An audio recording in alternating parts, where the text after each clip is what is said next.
j'ai fait des études, c'était des études de philosophie, qui m'ont amené à être professeur de philosophie, puis ensuite à l'université, prof de sciences de l'éducation et de psychologie. Lorsque j'ai fait donc ces études, il n'était pas question de s'intégrer à un quelconque centre d'études concernant les femmes dans une université française. Et tout au long de ma présence à l'université, j'ai d'ailleurs senti combien il pouvait y avoir de réticence à introduire le sujet de la place des femmes dans l'histoire, de leur rôle, du partage des tâches entre les genres, comme on dit aujourd'hui. J'ai toujours senti combien ces sujets ne cadraient pas, n'entraient pas dans les programmes universitaires. Donc, j'en donne un simple exemple. Lorsque j'ai été ensuite maître assistante à Lyon 2, à l'université, nous avions, avec quelques amis, créé ce que nous appelions le CLEF, c'était le Centre lyonnais d'études féministes, qui n'avait pas d'heure de cours, qui n'avait pas de reconnaissance officielle, mais à qui nous essayons de trouver une place dans cette université, par ailleurs très ouverte et avec des collègues qui étaient prêts à admettre beaucoup de recherches qui sortaient un peu des chemins battus. Mais lorsque nous avons créé le CLEF,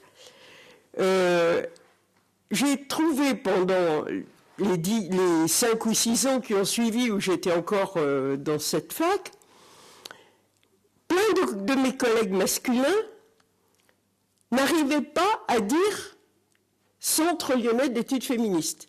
Ils appelaient ça le cercle d'études féminines. Et féminine, ça passait. Féministe, ça passait pas. Et j'ai pu observer depuis, dans des interviews à la radio, à la télé, dans des journaux, combien il y avait de réticence à l'égard du terme féminisme. Combien il y avait de réticence de la part des intervieweurs, souvent, même des intervieweuses, qui pouvaient dire, par exemple, me demander, mais tout de même, vous n'êtes pas féministe, vous. Quand je disais que si, que je me sentais tout à fait féministe, bon, on acceptait, mais comme si ça avait été un petit peu une étiquette outrancière, un petit peu une étiquette d'idéologue mal intégré. Et puis, ça c'était à mon égard. Mais combien de fois n'ai-je pas entendu aussi, à ces mêmes questions, des femmes répondant sur leur parcours, sur leur cheminement, aller dire, par exemple, attention, moi, je ne suis pas féministe. Mais, arrivait le mais, et suivait alors pratiquement toutes les attitudes qui composent ce qu'on peut appeler une attitude féministe. Mais, il s'agissait de dire qu'on n'était pas féministe parce qu'être féministe, ça aurait été peut-être simplement être un peu hostile aux hommes. Je ne sais pas. Voilà, c'était mon expérience. Cette parenthèse fermée, je vais vous dire que je ne suis donc pas arrivé, moi, à faire du travail dans des bouquins, dans des petites recherches.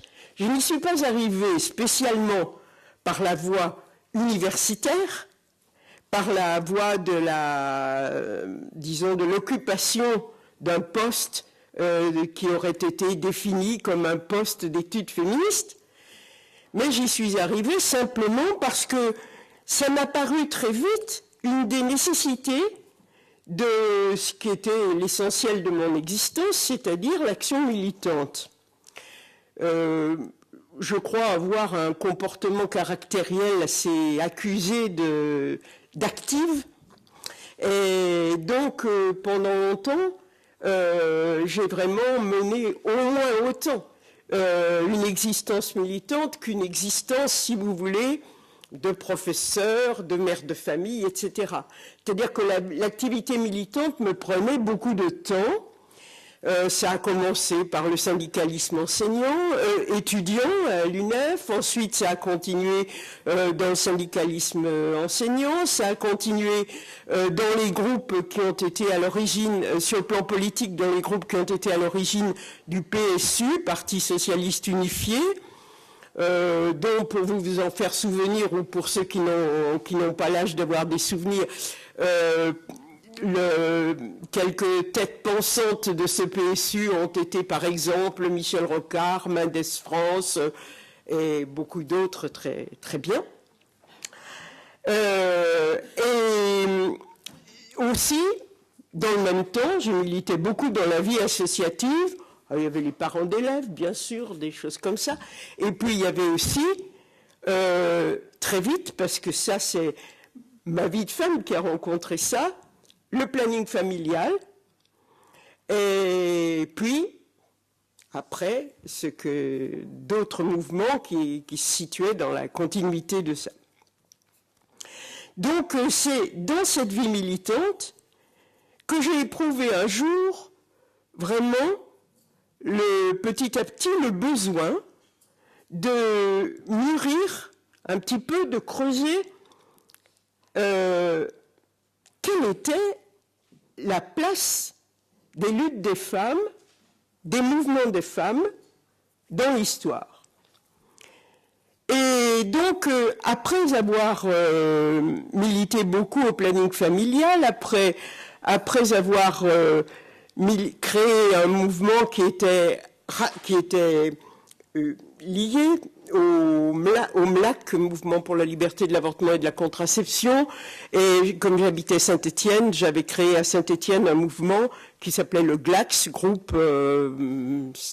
c'était le groupe stéphanois pour la liberté de l'avortement et de la contraception, où nous avons bravement, à l'époque, participé à ce mouvement qui consistait à pratiquer des avortements, étant donné l'énorme demande de femmes qui ne pouvaient pas se déplacer en Angleterre, qui laissaient des grossesses traîner sans avoir la possibilité d'y mettre fin parce qu'elles ne trouvaient aucune structure pour le faire. Donc après avoir créé tout ça, enfin créé sur Saint-Étienne, mais participé aux autres mouvements par ailleurs, j'ai été amenée par les très nombreuses réunions que nous tenions à l'époque, les femmes qui militaient. Nous avions souvent des coordinations à Paris.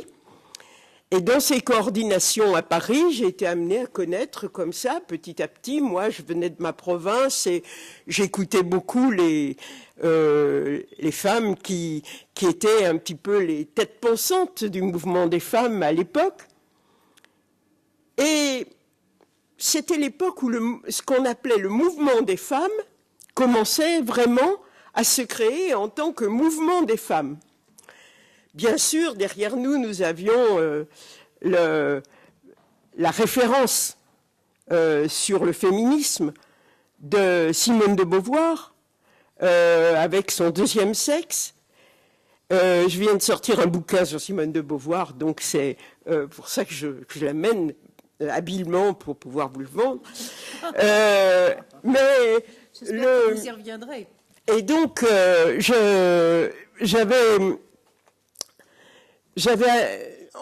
m'intéressais à ces questions-là, mais ce qui m'a beaucoup, on peut dire, titillé, enfin ennuyé dans les idées affichées à l'époque dans le mouvement des femmes, c'était ce qui s'est résumé en un titre d'un livre revu qui s'appelait « Le mouvement des femmes, année zéro ». c'était la tendance Psyché-Po, les éditions des femmes, etc., qui avaient lancé ce titre, ce livre, pour dire nous arrivons et il n'y a rien. Le mouvement des femmes n'existe pas. Et moi, j'étais très en colère parce que je me disais que pendant les 20 ans qui avaient précédé, j'avais quand même connu beaucoup de femmes qui militaient, qui étaient...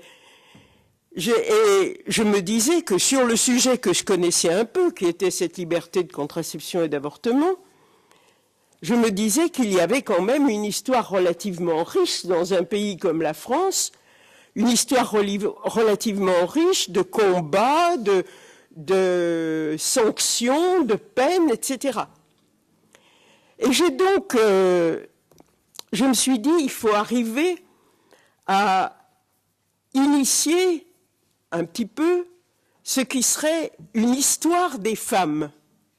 Mais une histoire des femmes, pas tout à fait au sens où, par exemple, Michel Perrault l'a entreprise plus tard avec sa série de volumes sur l'histoire des femmes dans le monde, leur rôle, leur place, etc. Mais une histoire des femmes, des mouvements des femmes, de ce qui faisait exister les femmes en tant que corps social groupé et marquant l'histoire. Et comme dans mon parti politique, là, dont j'allais devenir secrétaire national, le PSU, comme nous avions une maison d'édition qui s'appelait Syros, qui ensuite a fusionné, est devenu a fusionné avec la CFDT, puis ensuite, bon, peu importe. Mais nous avions une maison d'édition, je leur ai proposé d'écrire un livre sur ce qu'avait été en France. Je m'en tenais exclusivement à cela. Ce qu'avait été en France et au cours du XXe siècle, le mouvement des femmes. C'est-à-dire c'était un sujet assez réduit dans le temps et dans l'espace, mais qui méritait à mon avis mieux que la négation, le silence qui l'entourait. Alors, un petit peu pour avoir un titre, mes camarades masculins qui dirigeaient la maison d'édition, un petit peu pour avoir un titre qui, en forme de boutade, m'ont proposé un titre qui était « Pas d'histoire, les femmes ». Et ce « Pas d'histoire, les femmes », c'était donc un travail le plus sérieux possible sur tout ce qu'avaient fait les femmes en tant que telles en France pendant le XXe siècle. Ce livre est paru en 1977. J'ai essayé d'abord, au début de ce livre, de définir une sorte de problématique. Pourquoi les femmes, pourquoi ces mouvements des femmes, ce qui existe concernant les femmes, n'apparaît pas dans l'histoire. Donc c'était un petit peu une accroche à la fois historique et philosophique. Et puis après ça devenait de la documentation. Les femmes et la lutte pour le contrôle des naissances, les femmes et la paix, les femmes et le droit de vote, les femmes, etc. Voilà, ça s'égrenait comme ça. Et vraiment, ça m'a tout à fait passionnée de découvrir toutes ces femmes batailleuses, inventives, non conformistes, qui avaient dans le XXe siècle préparé ce que nous trouvions alors comme matériaux pour faire advenir un futur pour les femmes.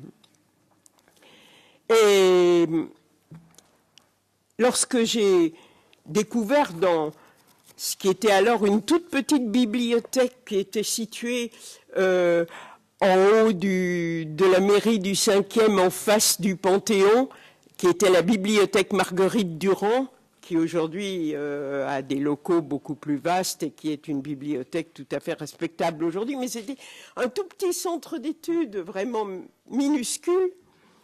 quand j'ai découvert de multiples textes de femmes du début du XXe siècle, de la première moitié du XXe siècle, des premiers 3/4 si on veut, je me suis dit que vraiment ces textes-là méritaient d'être connus. Alors, puisque je suis en train de vous exposer mon CV,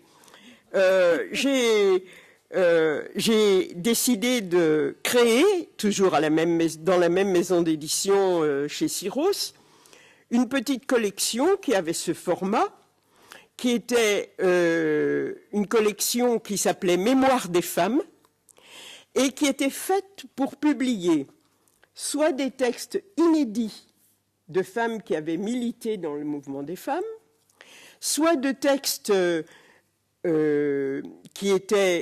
qui avaient été édités en leur temps sous forme de brochures, de petits pamphlets, etc., mais qu'on ne trouvait plus. Et donc, j'ai commencé cette collection, la Mémoire des femmes, qui n'a pas eu de très nombreux numéros, je vous expliquerai pourquoi après, par un livre qui s'appelait, donc celui-ci, Hélène Brion, La voix féministe. Et comme j'étais en même temps une universitaire tout à fait, enfin, personne n'est parfait, quoi. Je m'étais inspirée un peu des collections un peu savantes de chez Budet quand on publie. Alors j'avais d'un côté le texte d'Hélène Brion, et sur toutes les pages de gauche, il y avait des notes à non plus finir, pour expliquer un petit peu les tenants et les aboutissants d'un petit texte comme celui-ci. Ensuite de ça, on a publié des textes qui étaient des textes de Madeleine Pelletier. Hélène Brion, c'était une institutrice et syndicaliste au moment qui a dirigé le syndicat des instituteurs, parce qu'ils étaient tous au front, pendant la guerre de 14-18, et qui a fait de la propagande pacifiste. Elle est donc passée en conseil de guerre en 1917 pour propagande pacifiste. Et c'est un très très beau texte, ce texte sur la voix féministe. Malheureusement, cette collection est depuis longtemps épuisée et on la trouve difficilement. Donc Madeleine Pelletier était aussi une femme de la même période et qui, elle, était devenue médecin. Et Madeleine Pelletier était une frondeuse qui avait voulu se présenter à des élections alors que les femmes n'avaient pas de carte d'électeur, n'étaient pas électrices, et qui avait essayé de bouleverser tout ça. C'était aussi quelqu'un qui était attiré par la révolution de 17 en URSS et qui a voulu faire le voyage en Russie, enfin en URSS, et qui est revenu avec un texte un peu saignant sur la manière dont les femmes étaient considérées là-bas. Il n'y avait pas uniquement Alexandra Kollontai en URSS à l'époque. Puis des textes d'Emma Goldman, qui était une anarchiste. Il y a eu un texte de Nelly Roussel, Maria de Rem, Bettina von Brentano, Paul Mink, Hubertine Auclair, enfin peu importe, il y a eu comme ça de ces petits livres-là. Et puis, les dirigeants de Syros, qui avaient demandé à... J'ai été candidate au présidentiel en 81 et j'ai été secrétaire nationale du PSU depuis 1979. Donc, comme en même temps, je n'étais pas payée pour ces fonctions politiques et que j'étais en même temps professeur à l'université, enfin maître assistante à l'université, je n'avais pas bien du temps pour continuer ce type de travail. Et donc, j'ai demandé à... je retrouve son nom. J'ai demandé à Odile Krakowicz, qui était archiviste, de bien vouloir reprendre la collection, ce qu'elle a fait. Et moi, j'ai arrêté de m'en occuper directement. Et puis, quelques années plus tard, ça n'a duré que 5 ou 6 ans, cette collection, et quelques années plus tard, les dirigeants du PSU ont trouvé qu'ils ne vendaient pas beaucoup de ces bouquins-là, que déjà, 82, 83, ça commençait à passer de mode, et donc non, on arrêtait. Donc, ça a été arrêté. Alors, pendant ce temps, il se trouve aussi que j'ai fait cette expérience d'être élu à la tête de mon parti politique. Et si j'ai été élu à la tête du PSU, c'était en grande partie parce que le PSU, qui avait eu comme premier candidat au présidentiel Michel Rocard, s'était dit qu'avoir une femme candidate, ce serait pas mal. Je m'étonne toujours aujourd'hui quand une femme de 2000, 2005, 2007 dit que c'est un handicap d'être une femme à des élections. J'ai connu l'époque où c'était un handicap. La première fois que je me suis présentée à une élection législative, c'était en 68, et dans une assemblée à la Bourse du Travail de Saint-Étienne, alors que je développais un peu mon programme, il y a un monsieur qui s'est levé, applaudi par certains, et qui a crié « Huguette, va faire ta soupe !» Et je vous assure que quand mes camarades du PSU m'avaient présenté, d'abord aux législatives, à des municipales, etc., quand ils m'avaient présenté, c'était en se disant « D'accord, ça va faire baisser notre score. » Mais notre score était déjà si bas. Et le PSU avait un goût si modéré du pouvoir que, vous savez, c'était un parti autogestionnaire qui avait toujours un petit peu une méfiance à l'égard du pouvoir. Alors finalement, avoir une candidature au PSU n'était pas trop difficile pour une femme. On a été le premier parti à être très loin à avoir 50% de femmes à se présenter aux élections. Mais c'était pas, personne ne serait élu, alors c'était pas très gênant. Donc le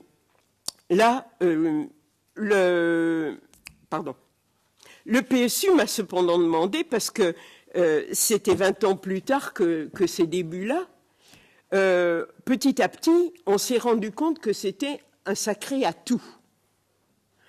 Arlette Laguillet n'y était pas pour rien, qui avait présenté la première une candidature féminine et qui avait eu un grand succès d'estime, même si ses scores étaient bas à l'époque, qui avait eu un succès d'estime, on avait trouvé que c'était... Et moi, je me souviens encore, pendant la préparation à cette campagne, mes camarades m'avaient dit « il faut que tu sois secrétaire nationale du PSU, tu seras candidate au présidentiel, et comme ça, ce sera un atout de plus. En plus, c'est vrai que la plupart d'entre eux, je ne dois pas en médire, étaient des féministes convaincus, en tout cas avaient fait une démarche qui n'était pas, disons que ça n'était pas aussi crasse que dans certains autres partis politiques. Et donc, j'ai été candidate au présidentiel, mais pendant ce moment où j'ai, d'une part,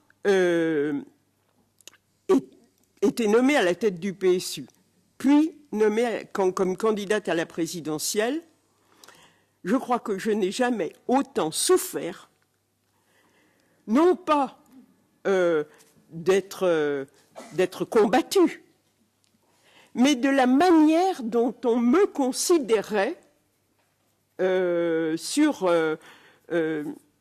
en tant que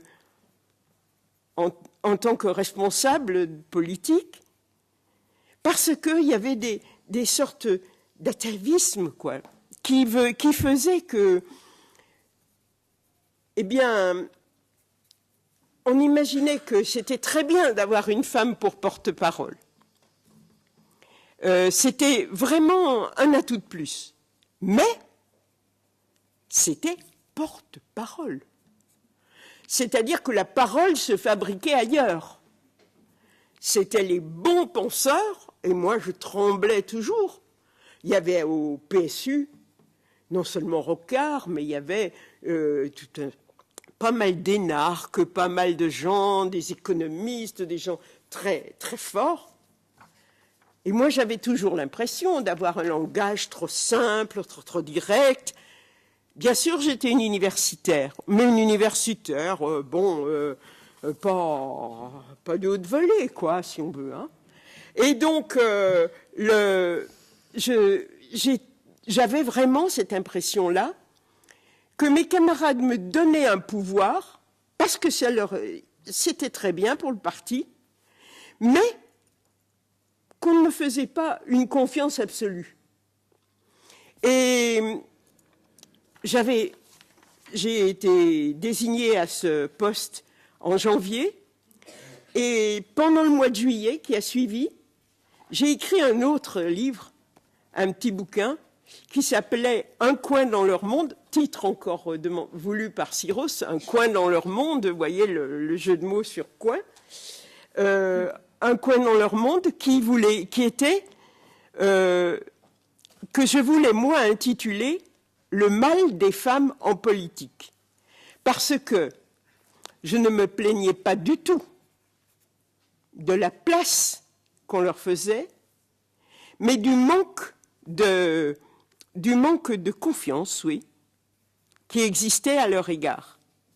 Comme si, c'était peut-être aussi parce que moi, j'avais fortement intériorisé ce manque de confiance. Mais il reste que je voulais l'intituler, je vous le dis, le mal des femmes en politique. Et donc j'ai sorti ce livre, et quand même mes camarades du PSU ont trouvé que ça tombait quand même pas très bien de sortir ça à la veille de la présidentielle, que c'était un peu contre-performant de dire que les femmes n'avaient pas la place qui devait être la leur dans la vie politique. Passons. Après, candidature au présidentiel, tout ça. Bon. Et puis, moi qui n'avais jamais eu aucun mandat électif, Mitterrand m'a proposé d'être ministre de l'Environnement en 83. J'y suis restée jusqu'en 86. De 86 à 93, j'ai été députée, donc j'ai été 10 ans salariée de la politique. Et là, c'était un autre domaine, si on veut, parce que, comme je le disais tout à l'heure, là, j'ai toujours pensé que dans ces postes-là, quand on y arrive, quand on y est, eh bien, c'est plutôt plus facile pour une femme que pour un homme au même niveau de compétences, de formation, etc. C'est plutôt plus facile parce que les gens, au moins à l'époque, c'était, vous voyez, début des années 90, se disaient que c'est pas si mal pour une femme. Elle se débrouille pas si mal pour une femme.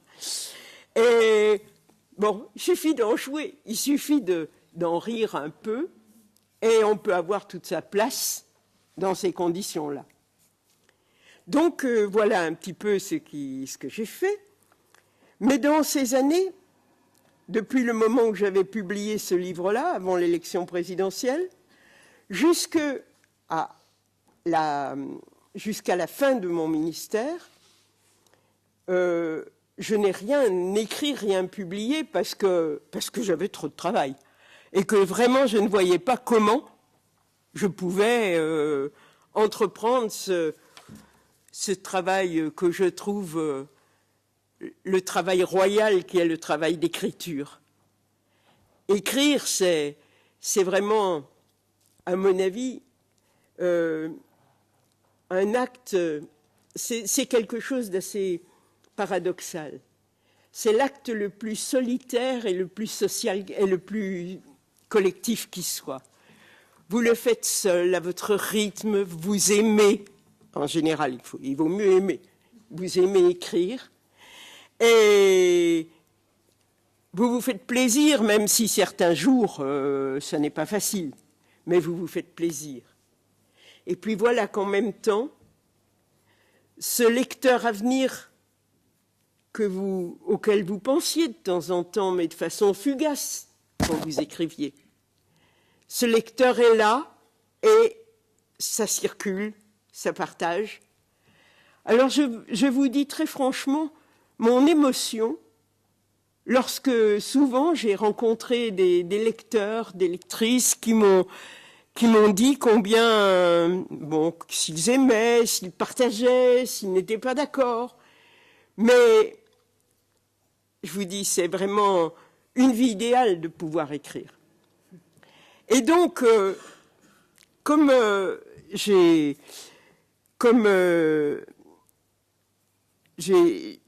j'avais très envie d'écrire et que je m'en sentais frustrée, mais vraiment frustrée du travail d'écriture que j'avais mené pendant que j'étais universitaire, comme j'avais le regret de ce plaisir-là, j'ai tout de suite après la fin de mon ministère, j'ai écrit un petit roman un peu trop autobiographique, comme tous les premiers romans, même quand on les écrit à 50 ans, et qui s'appelait « Choses dites de profil ». « Choses dites de profil », c'était une phrase de Saint-Jean Perse qui parle des choses dont on n'ose pas parler, dont on parle en détournant un peu la tête, les choses dites de profil. Et donc, c'était un roman où je parlais un petit peu de ce que je pensais de la vie. Enfin, voilà comment on fait un roman, quoi, vous voyez bien. Mais bon. Et puis après ça, eh bien, on est un peu venu me chercher. Ça a d'abord été chez Robert Laffont qui lançait une collection qui s'appelait « Elle était une fois », dirigée par Marie-Joseph Gers. On m'a demandé, parce que je me suis trouvée sur un plateau d'apostrophes avec Françoise Giroud qui venait d'écrire dans cette collection-là, et si je ferais moi aussi un livre dans cette collection. Et on m'a proposé une liste impressionnante de femmes. C'était uniquement des biographies de femmes et faites pour le grand public. Donc qui devait être d'une écriture pas forcément bourrée de références, si vous voulez, pas tout à fait comme ces livres-là qui sont davantage mixtes entre le livre grand public et le livre un peu universitaire. Mais ça, c'était une collection sur les femmes. Alors, on m'a proposé, je vous dis, un nombre de personnages impressionnants. Moi, à l'époque, j'avais envie d'écrire une biographie de Violette Leduc, parce que j'avais lu beaucoup de ses livres, La Bâtarde en particulier, avec la belle préface de Simone de Beauvoir, justement. Et j'avais très envie, cette femme qui était complètement marginale, complètement folle d'un certain côté, mais géniale dans sa manière d'écrire, cette amie de Jean Genet, enfin tout ça. J'avais très envie d'écrire quelque chose sur elle. Mais Robert Laffont m'a dit non, ça c'est pas assez grand public. Il m'a dit, mais je vous verrai bien faire un George Sand. Je me suis dit, j'étais très partagée vis-à-vis de ce jugement. Je vous verrai bien faire un George Sand. Pour moi, à l'époque, je ne connaissais pas George Sand. George Sand, c'était un auteur pour école primaire, pour dicter du cours moyen. Et c'était... pour moi, c'était quelqu'un qui avait un peu l'âme paysanne, qui racontait des histoires de petits jumeaux à la campagne. Voilà. Et donc, je trouvais pas ça très exaltant qu'on me dise qu'on me verrait bien. Je me disais, je dois avoir toujours mes gros sabots. Et puis, par ailleurs, j'étais un peu flattée parce que je savais que la dame avait une réputation extraordinaire. bien que je ne connaisse pas les raisons de cette réputation. J'ai fait ce livre sur George Sand, ça s'est intitulé « La lune et les sabots », et ça m'a bien intéressé de faire une biographie. Et surtout, j'ai découvert ce personnage immense, extraordinaire, d'une richesse, d'une fécondité folle. Et là aussi, j'avais proposé un autre titre que celui que j'ai finalement choisi. J'avais proposé d'abord La dame aux 1000 portraits, parce que c'est vrai elle s'intéressait à tout. Bon, c'est une vie tellement riche, à tout point de vue. Et donc, j'ai fait ce livre sur George Sand. Et puis après, passons sur encore quelques romans et des choses comme ça. Mais après, un jour où j'avais fait un livre sous forme de roman sur mon expérience politique qui s'appelait Le Déjeuner. Ça se passait pendant un déjeuner dans un restaurant parisien, le Récamier, et le livre était un dialogue. C'est l'un des rares livres où j'ai parlé par la voix d'un homme. Je n'y arrive jamais d'habitude. Mais là, j'ai donc fait ce livre, un homme politique, et donc c'est jeu entre deux pouvoirs, le pouvoir des journalistes, des médias, et le pouvoir politique, et puis le discours politique qui dit sans dire, qui se cache, etc. Ça m'intéressait beaucoup de faire tout ça. Et après avoir fait ça, j'avais cité à plusieurs reprises comme inspirant l'homme politique la philosophe Simone Veil. Et mon éditeur, qui était François Bourin à l'époque, qui dirigeait Julliard, m'a dit alors, mais vous vous intéressez à Simone Veil, on aimerait assez avoir une biographie de Simone Veil. Je lui ai dit, je suis votre homme.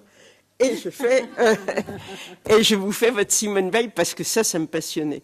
C'était un peu un grand amour de jeunesse. Quand j'ai fait mes études de philo, à 17 ans, 18 ans, j'admirais profondément cette femme qui était allée jusqu'au bout de ses convictions, qui s'était engagé, qui avait abandonné son poste de prof de philo pour entrer en usine,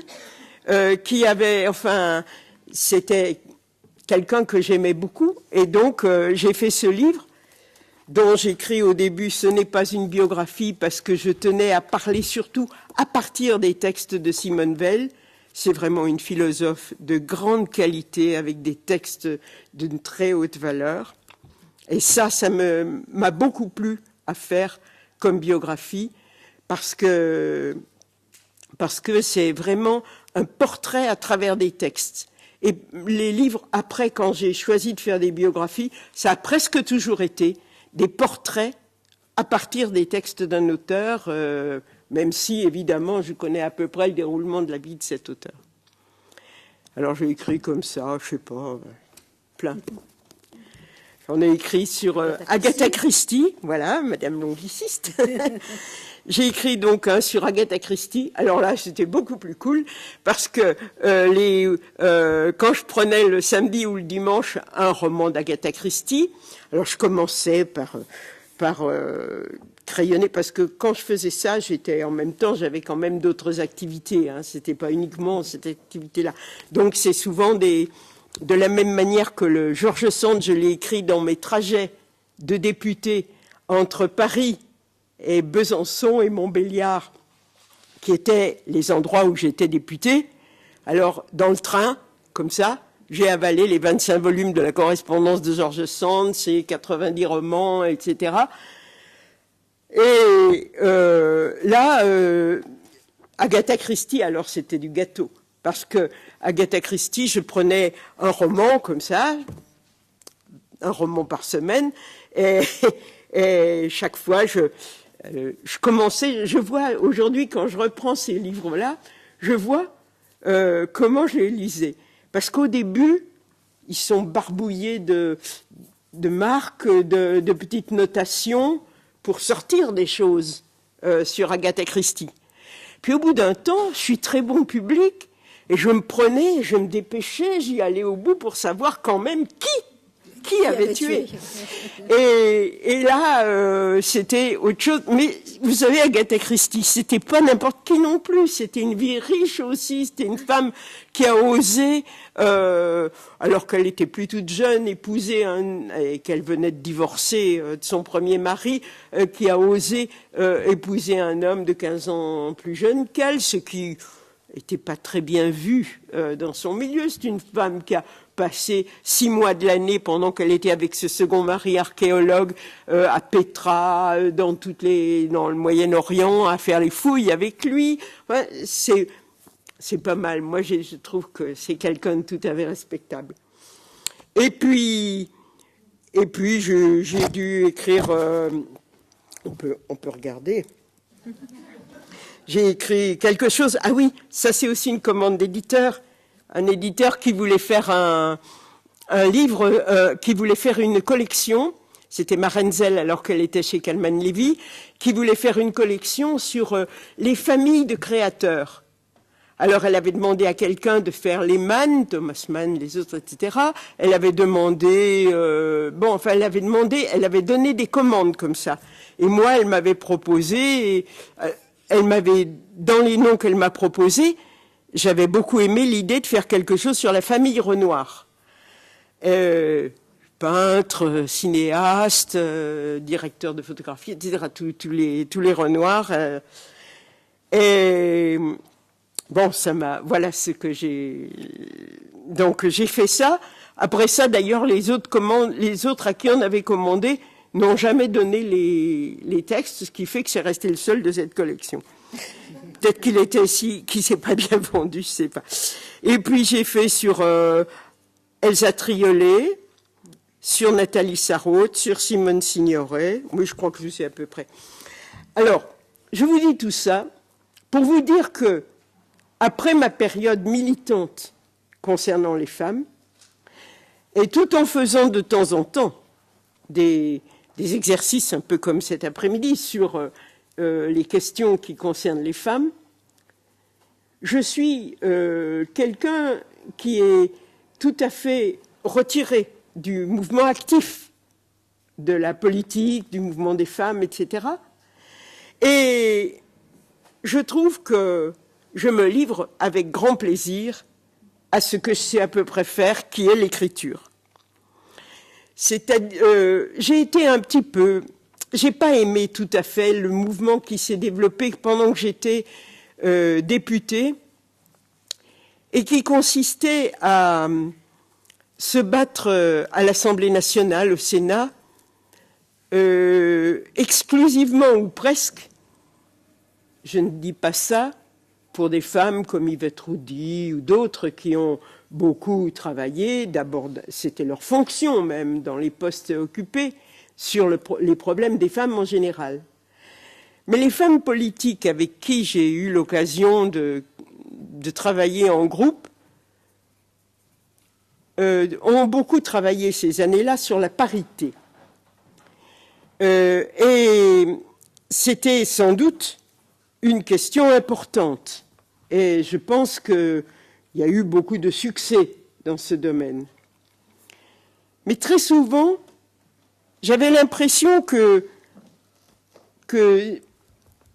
ce qui intéressait les femmes en question, c'était un peu l'idée de gagner leur galon dans le monde politique, plus que peut-être de faire avancer par ce biais les questions concernant les femmes. Je suis un peu sévère peut-être, mais je trouve que c'était quand même un petit travers. J'ai vu arriver beaucoup de femmes qui se réclamaient tout à coup du féminisme, qui ne s'en préoccupaient pas du tout avant, mais parce que dans leur circonscription, il leur fallait se battre si elles voulaient garder ou conquérir un poste à venir. Et comme je reste une idéaliste impénitente, très marquée par mes anciennes armes au PSU, je me suis toujours dit que c'est bien d'avoir du pouvoir, mais si on sait ce qu'on veut en faire, si ça n'est pas simplement pour être au pouvoir et pour les bénéfices que l'on en retire. Et voilà, voilà, bon, c'était encore une incidente. Alors maintenant, que vous dire? Je ne sais pas du tout. Ça va. Je pense que aujourd'hui, les femmes ont encore beaucoup à faire, mais que les choses se sont déplacées et que ça n'est plus exactement sur les mêmes terrains qu'autrefois qu'il s'agit de se battre. Il y a bien sûr les tragédies, les souffrances de certaines populations féminines très opprimées. Alors on pense à des pays soumis à la tradition musulmane, par exemple.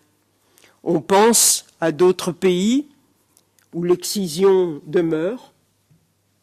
On pense à tous ces pays où les femmes sont tellement prises par les problèmes de la vie quotidienne et de la misère, de la souffrance, qu'elles ne peuvent en rien se réaliser. Mais autrement, l'attitude victimaire qui consiste à toujours se poser comme on me fait ça parce que je suis une femme, on ne me gratifie pas assez, on devrait me gratifier davantage parce que je suis une femme. Non. Je dis que nous sommes dans un pays où nous pouvons nous battre et où même, quelquefois, notre situation, j'en parlais tout à l'heure à propos des places dans la vie politique, notre situation est quelquefois privilégiée parce que on est bien content de nous avoir, on va nous chercher et disons, on est plutôt plus bienveillant à l'égard des femmes que des hommes. Ça existe, très fort. Donc il s'agit de militer juste et de ne pas tout le temps tout confondre. Donc il y a des problèmes graves, puis il y a surtout, de temps en temps, il faut quand même se battre pour que les femmes ne soient pas entraînées vers des modèles qui, mine de rien, les empêchent d'exister comme elles pourraient vouloir exister. Le modèle de la super-maman, le modèle de la super femme d'affaires, le modèle de la super beauté est bien tirée à quatre épingles, bien maquillée, ayant toutes les séances qu'elles doivent avoir chez tous les spécialistes d'esthétique. Quand on est pris dans ce genre de modèle, c'est sûr qu'on ne sait pas ce qu'on a envie de faire. On est comme on vous attend. Alors, on n'en est plus. À cette époque où je faisais un cours de sociologie à mes étudiants, étudiantes, mais c'est vrai qu'il y avait plus d'étudiantes que d'étudiants dans ces cours-là.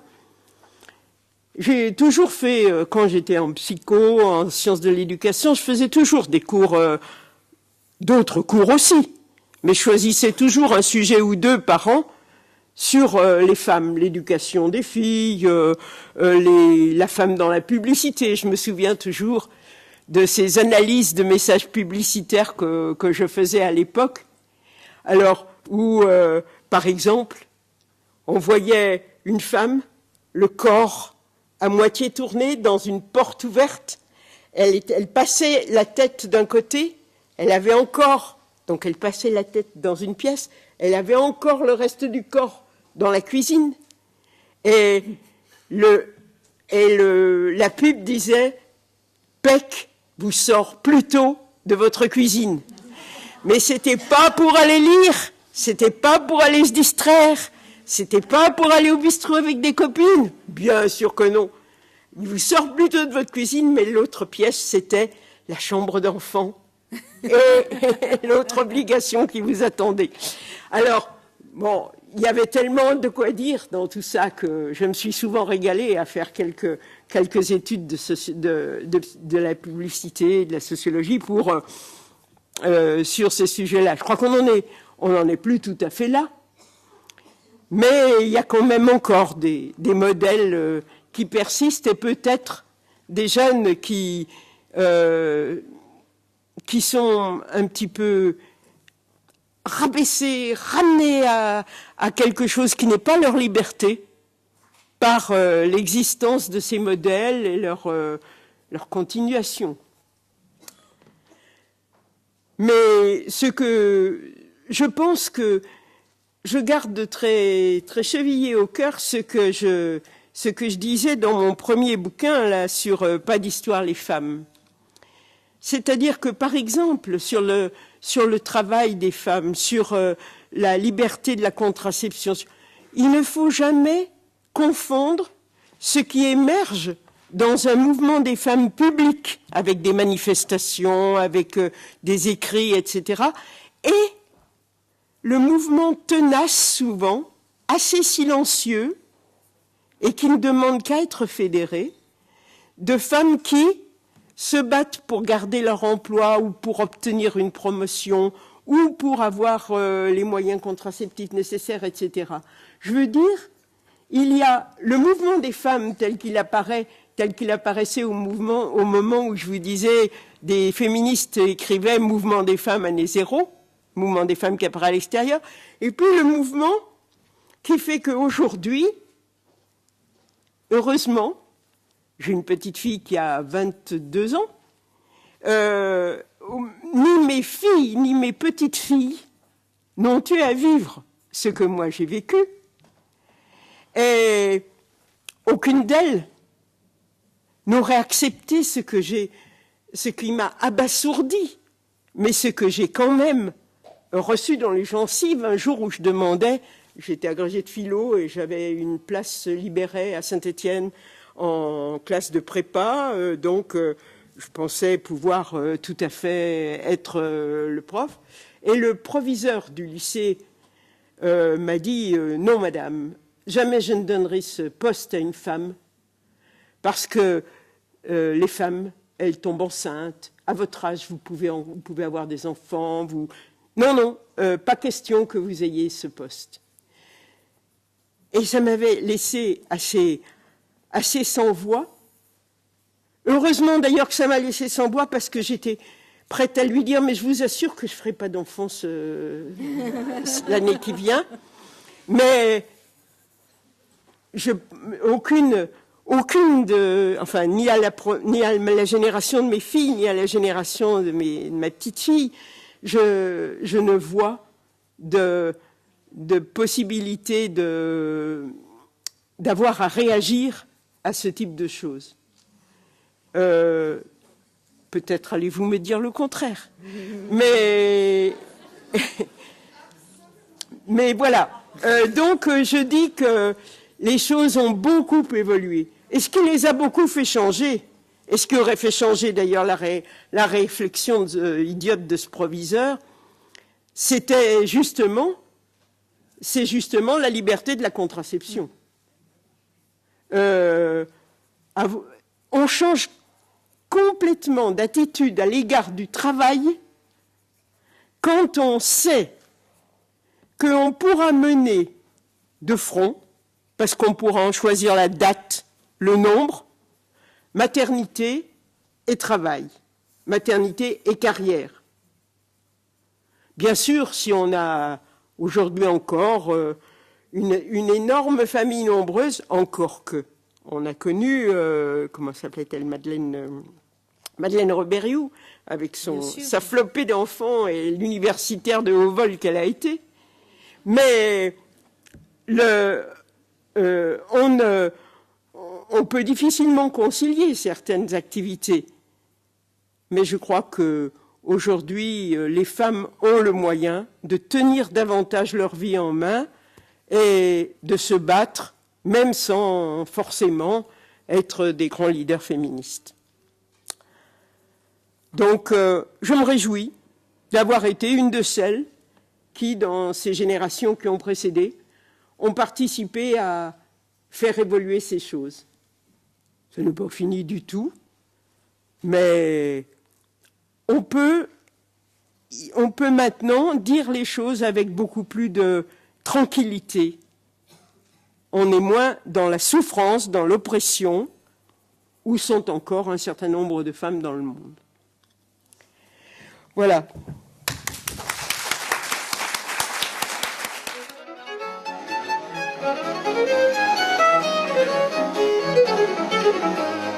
Thank you.